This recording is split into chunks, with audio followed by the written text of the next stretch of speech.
അനിയത്തി വീട്ടിലുള്ളതും കൊണ്ട് തന്നെ നേരം വെളുക്കുമ്പോൾ ഞാൻ ജോലിക്ക് വരുന്നോട്ട് വീട്ടിലോട്ട് വരും. രാത്രി ആയി കഴിയുമ്പോൾ തിരിച്ച് പോകും പതിവാണ് കേട്ടോ. അപ്പോൾ ഉച്ചയാകുമ്പോൾ തത്തേനെ സ്കൂളിൽ നിന്ന് വിളിക്കാൻ പോകുന്ന വാപ്പിച്ചിയാണ്. അപ്പോൾ ഇവരെല്ലാവരും കൂടി പോകുമ്പോൾ ഞാനും വെറുതെ ഇരിക്കുവാണല്ലോ, ഞാനും ഈ കൂടെ പോക്ക് തന്നെയാട്ടോ പതിവ്. എല്ലാവരും കൂടി ആട്ടോ സ്കൂളിൽ നിന്ന് വിളിക്കാനായിട്ട് പോകുന്നത്. അങ്ങനെ ഞങ്ങൾ റെഡിയായി വീട്ടിൽ നിന്ന് ഇറങ്ങാൻ നേരത്ത് അവിടെ ഒരു ഡാർക്ക് ഫാൻറ്റസി ഇരിക്കുന്നുണ്ട്. ഞാൻ അവളോട് ചോദിച്ചു പറഞ്ഞു അതുമോന് വേണ്ടി വെച്ചേക്കുന്നതാണ്. നമ്മളായിട്ട് മക്കളുടെ പല്ല് ചീത്തയാക്കണ്ടല്ലോ.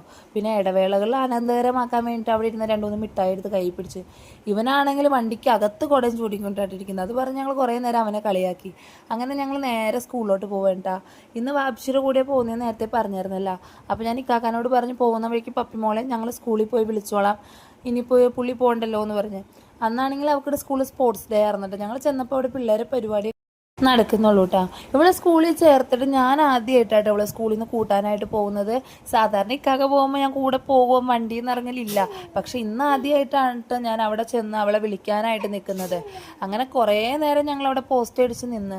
അത് കഴിഞ്ഞിട്ട് ഒടുവിൽ ഞാൻ ടീച്ചറെ വിളിച്ചു ചോദിച്ചപ്പോൾ ടീച്ചർ പറഞ്ഞ ഇപ്പോൾ വിടാമെന്ന് പറഞ്ഞിട്ടാ. രാവിലെ ആൾ വീട്ടിൽ നിന്ന് വെനസ്ഡേയിലെ യൂണിഫോമൊക്കെ ഇട്ടുകൊണ്ടാണ് പോയത്. ഞാൻ ചെന്ന് കഴിഞ്ഞപ്പോൾ കളർ ഡ്രസ്സ് ഇട്ട് ഒരു ജോഡി ഡ്രസ്സ് അവിടെ സ്കൂളിൽ കൊടുത്തിട്ടുണ്ടായിരുന്നു, അതിട്ടുകൊണ്ടാണ് നിൽക്കുന്നത്. അപ്പോൾ ഞാൻ അവരോട് എന്താണെന്ന് ചോദിച്ചു കഴിഞ്ഞപ്പോൾ പറഞ്ഞത് സ്പോർട്സിൻ്റെ ഇടയിൽ ഡ്രസ്സിൻ്റെ അകത്ത് അഴുക്ക് പറ്റി ആളൊന്ന് വീണ് അതുപോലെ അഴുക്ക് പറ്റി, അതുകൊണ്ടാണെന്നാണ് പറഞ്ഞത്. അങ്ങനെ ഞങ്ങൾ നേരെ അവിടുന്ന് വണ്ടി കയറിയിട്ട് ഇനി തത്തമോളയും കൂടി കൂട്ടണം. തത്തയുടെ സ്കൂൾ 2:50 കഴിയുന്നതും കൊണ്ട് തന്നെ സമയം കുറച്ച് ലേറ്റായിരുന്നു കേട്ടോ. അങ്ങനെ സ്കൂളിൽ ചെന്നപ്പോഴേക്കും ഇവൻ വണ്ടി കയറുന്ന ഉറങ്ങാനായിട്ടാണ് പതിവ് പോലെ തന്നെ. അങ്ങനെ റിച്ചു മോളിൽ പോയിട്ട് അവളെയും കൂട്ടിക്കൊണ്ട് വന്നിട്ടാ. വന്ന പാടം മോന്തി ഒന്നും തെളിഞ്ഞിട്ടില്ലെങ്കിൽ 2 ബലൂണൊക്കെ താങ്ങി പിടിച്ചുകൊണ്ടാണ് വരുന്നത്. ഇതൊന്നൊരു യുദ്ധത്തിനുള്ള പുറപ്പാടാണ്, കാരണം ഇവർ 3 പേരുണ്ടല്ലോ. അങ്ങനെ ഇവളോട് മിണ്ടിയിട്ടൊന്നും യാതൊരു മൈൻഡും തരുന്നില്ല കേട്ടാ. സമയം വൈകിയതിൻ്റെ ആ ഒരു ഇതാണെന്ന് തോന്നണേ. അങ്ങനെ നേരെ അവക്കടെ വീട്ടിലോട്ട് പോയി. അവർ വീട് മാറുന്നതും കൊണ്ട് തന്നെ കട്ടിലൊക്കെ കഴിക്കാനുണ്ടായിരുന്നു. ഞാൻ പറഞ്ഞു നിങ്ങൾ ഇറങ്ങി അയച്ചു, ഞാൻ വണ്ടിയിൽ ഇരുന്നോളാം, പിള്ളേർ ഉറങ്ങല്ലേ എന്ന് പറഞ്ഞിട്ട് ഞാൻ വണ്ടിയിൽ നിന്ന് ഇറങ്ങി കൊടുത്തില്ല. അങ്ങനെ അവൾ കയറി വാപ്പിച്ചും കൂടിയിട്ട് കട്ടിലൊക്കെ കഴിച്ച് അവിടുത്തെ പരിപാടികളൊക്കെ കഴിച്ചുകൊണ്ട് ഞങ്ങൾ നേരെ തിരിച്ച് വീട്ടിലോട്ട് പോന്നു.